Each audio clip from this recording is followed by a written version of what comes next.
E aia aqui toch nós aqui para focus um tique mais em deporte. E seita para aqui com nossa partner em princípio com Perla. É um evento que nós que recaudar fundo para um dual purpose. E aqui para recaudar fundo para nos outro projeto na maneira bososa. Que para conhecer para esse bonito projeto na maneira Christmas in a Box. Back to school e viaja aqui nós que focus um tique mais maneira bisa acaba de deporte e também nós vai focus também com of nossa partner em princípio com Perla para ajudar na chega na local na na flor. Um tique mais de evento aqui é um fundraising event e também um kickball tournament e também toma lugar dia 29 e 30 de setembro que é fim de luna aqui e a final está organizado dia 1 de outubro. Para o exame nós temos agora que já um time confirmar cava. E evento aqui maneira nós visita para recaudar fundo, então nós estamos invitados também o povo de Aruba para join us.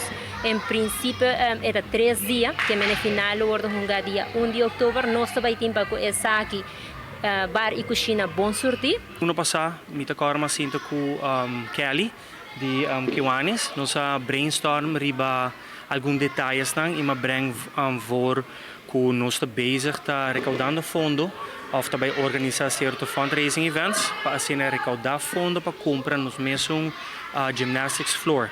Qual que tá de nos equipos na mais caro que tem e que tá de nos equipos na mais necessário de momento na aqui.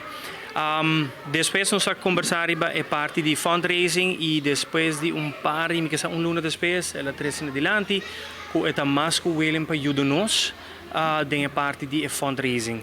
Dus nós de parte Perla, nós estamos super contentes com a iniciativa aqui de Kiwanis, que nós estamos willing para organizar evento grande para assim recaudar fundo para um projeto e também para apoiar Perla no trajeto para comprar na mesmo gymnastics floor. O evento toma lugar na Flatstone Ballpark, que está na Piedra Platz.